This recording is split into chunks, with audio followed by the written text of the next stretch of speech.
not sparing judgefleischer for competency. Janelle, I'm going to let you go back to your cell. Brandy, you can take her back. I'm sorry. I didn't mean to. All right, thank you. Well, that did not go well. Problem in today's world is we can't tell how much is mental illness and how much is methamphetamine or both. She jumped on some lady's back and broke her collarbone and said a bunch of racially charged hate stuff. This sovereign citizen showed up in court the other day and completely spiraled into chaos. The moment the judge mentioned the word jail, she absolutely lost control and the entire room shifted. It was in full-blown meltdown mode. Whether she was under the influence or simply naturally unhinged, it was hard to tell, and honestly, with sovereign citizen courtroom clashes in 2025, nothing feels surprising anymore. Drop your thoughts in the comments. Was she tweaked out, or is this just her everyday personality? Either way, it stands out as one of the wildest, most shocking courtroom reactions in recent memory. Let's break it down and watch this explosive moment unfold. All right, let me start the record.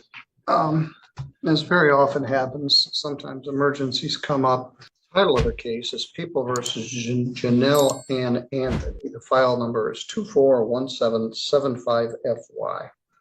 We have a host of people here. We have the entire public defender team, headed by Keith Stickley. We have Ross Truckee, who's been appointed to represent this defendant, substituting for Paul Gibson. We have prosecutor David Marvin. This is an emergency motion. My understanding is the defendant was quite agitated at the time of her arrest. In fact, I'll tell you what I know about it. I was arraigning another person, and I called over and they brought a young woman and they said, well, it may take a minute. We've got an unruly person coming from Three Rivers. I think I heard a little ruckus in the background. Well, that person was Janelle Anthony. I was at a meeting yesterday with the undersheriff and he said she was still quite agitated. She's charged with assault with intent to commit great bodily harm, resisting and obstructing a police officer, ethnic intimidation, 2 counts of assault and battery. So we're about to bring her in. I asked the bailiffs to tell her that Judge Middleton wanted to see her and bring her in. So we'll see how this goes as I bring her in. And There it is for you. Hi, Middleton. good afternoon. Miss Anthony, can you hear me? Yeah. Okay, this is Judge Middleton. Hi. Hi, I wanted to talk to you. I've got a bunch of people here at the court with me. Mr. Keith Stickley, the chief public defender, is here. Your attorney, Mr.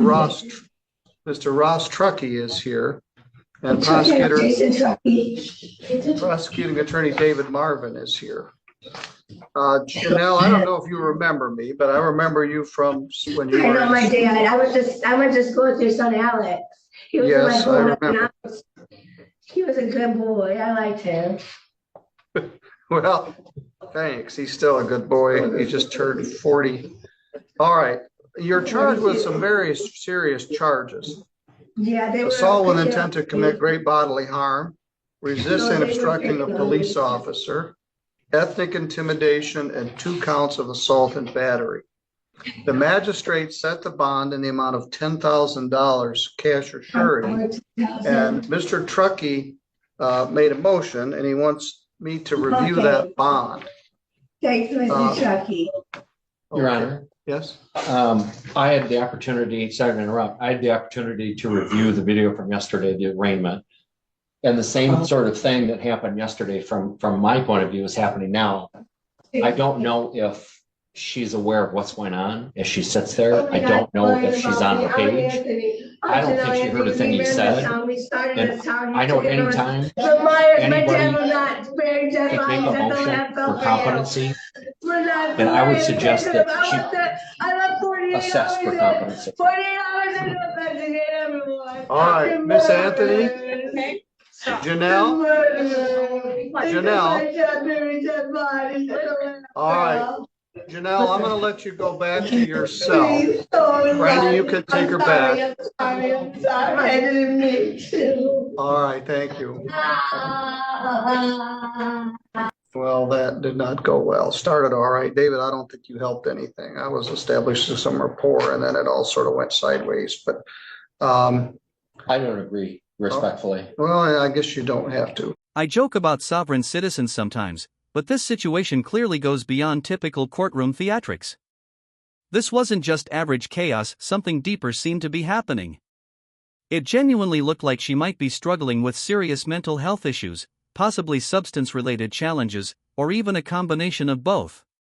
And to be fair, topics like addiction and mental health are real and serious matters. You never truly know what someone is facing behind the scenes, so it's important not to be overly harsh.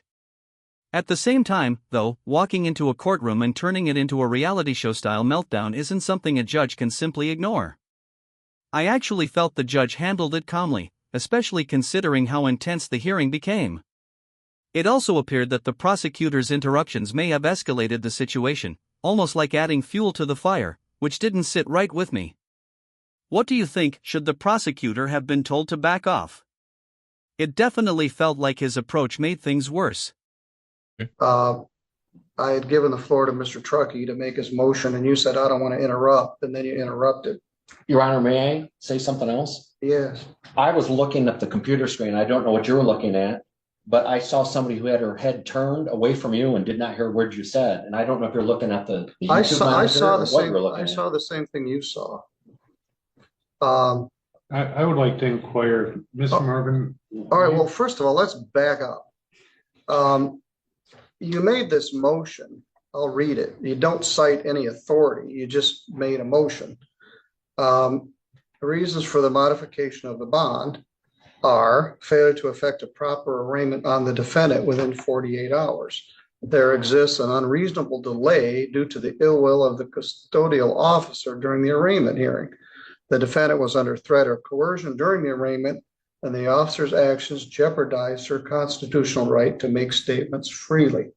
Magistrate Autumn Kiefer probably was doing the same thing I'm doing, trying to do the best she could with a mentally ill defendant.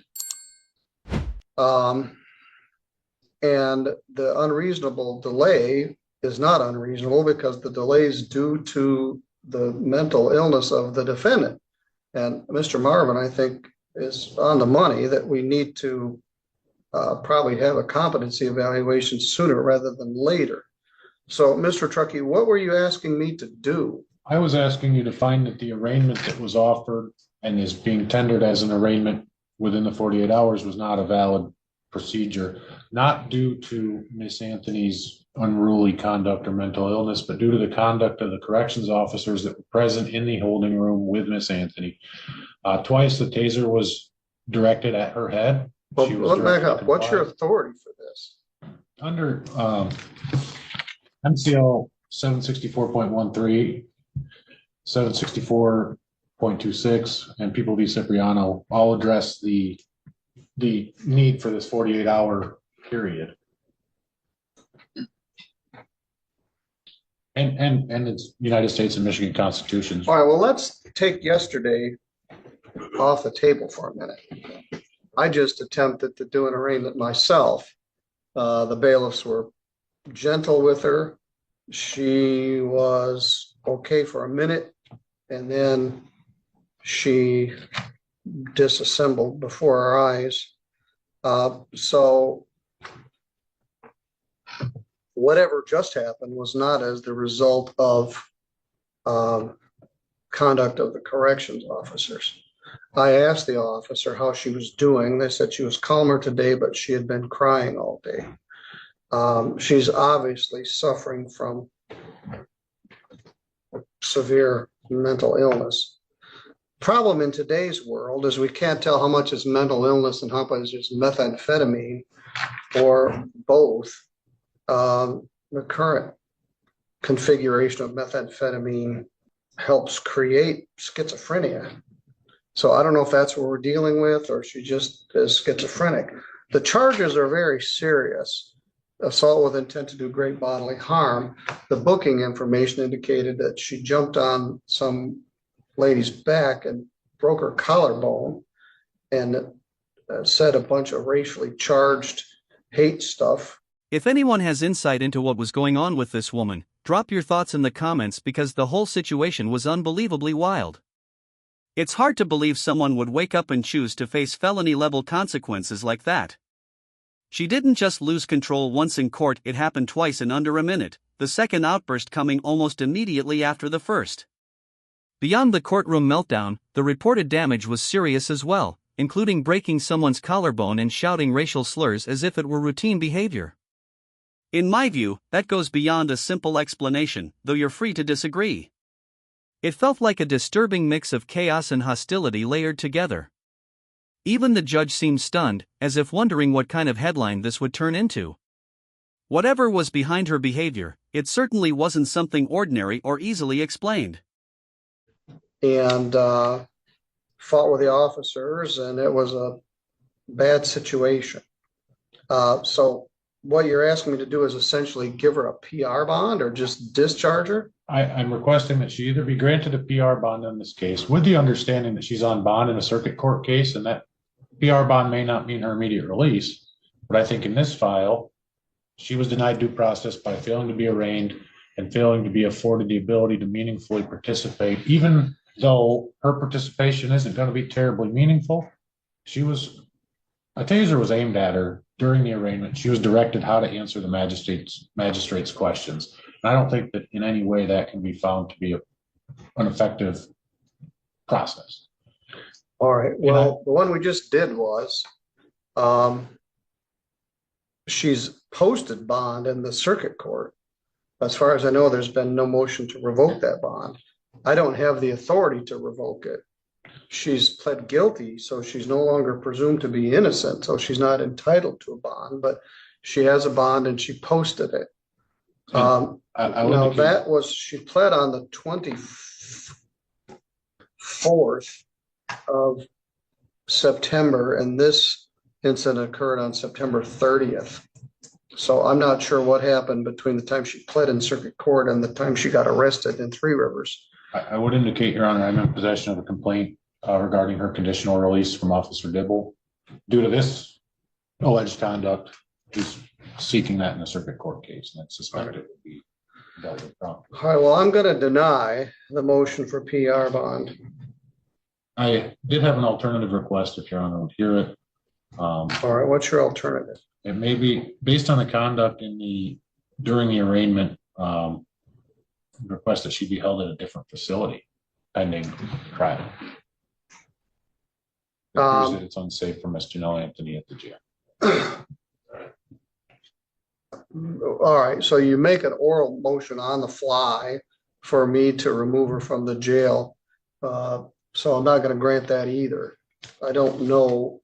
I have faith in our jail staff. I know all of them. I knew the two ladies in the video. I don't know what happened yesterday. I know what I just saw. But the fact that we're going to get a competency evaluation is going to greatly delay this. And she's going to be sitting there. So I don't know if there's any evidence that she's being mistreated presently. I did talk to the undersheriff about her yesterday. And a couple issues. For the last several years, we've had Covered Bridge as our mental health liaison, jail diversion specialist at the jail. That contract ended September 30th, and a new contract began with Pivotal. And frankly, we've had some bumps in the road. I had asked someone for some help with Aaron Brown, and I made 2 requests last week with no response. Got a response on Lisa's last day, September 30th, and then I sent an email to the director of Pivotal saying, will someone please help me with this guy? He's sitting in jail and he's got some serious mental health problems. And I haven't heard anything back. So right now, mental health is Pivotal, our county mental health. She was apparently capable enough on September 25th to enter a guilty plea in I guess it was no contest plea in circuit court, and Judge Stutzman accepted it. I'm not sure as I stated a minute ago, what happened between then and now. Do you have a position regarding Mr. Marvin's request for a competency evaluation? I'm not able to take a position on competency at this time. I was appointed to this afternoon. I've got to meet with Ms. Anthony before I can speak on it. All right. I'm denying the motion to amend or change the bond. And the only further request I have, Your Honor, is that this court review the video of the arraignment. As I said, I'm not worried about that arraignment. I'm worried about the one I just did. I understand. So I'll say I would set a $10,000 cash or surety bond based on the conduct, based on the fact that she was on a felony bond and had pled guilty 5 days before, based on the fact that someone had a broken collarbone. If you want, I will set bond today. Well, I might end up with a similar objection to this arraignment. But I would note that the conduct here was much different from the corrections officers. All right. Well, 10,000 cash or surety with the same conditions. Greatly against the public interest to put this young woman out on the street, and it's against her interest. There's not a petition for hospitalization. She's on a personal recognizance bond in the circuit court. And if I were to grant your motion, she would be standing on the front steps of the jail in the condition that she's presently in. And I'm not willing to do that. I completely agree here. I understand that the defense attorney is technically doing his job, but the way he's coming across feels unnecessarily snobby, almost like humility isn't an option. And to be fair, the prosecutor isn't much better. You can disagree if you want, but their tone just doesn't sit right with me. They may have valid points, yet it feels like they're not showing enough respect to the judge and are almost challenging his authority. At the end of the day, attorneys don't run the courtroom, that responsibility belongs to the judge. That said, it's also important to acknowledge that the judge only had about a minute to address her, and the charges involved are serious, not something minor or easily dismissed. This isn't a simple slap on the wrist situation. Given the circumstances, I understand the judge's position. It's not about being harsh or mean, it's about recognizing that there appear to be significant issues at play and ensuring that public safety isn't compromised by ongoing chaos. And we're not talking about shoplifting or running a stop sign. She is accused of seriously injuring someone. And there's a public protection interest here and an interest to protect her. And I had this discussion with the sheriff yesterday, acting Sheriff Bingaman. Our jail is the largest mental health facility in St. Joe County.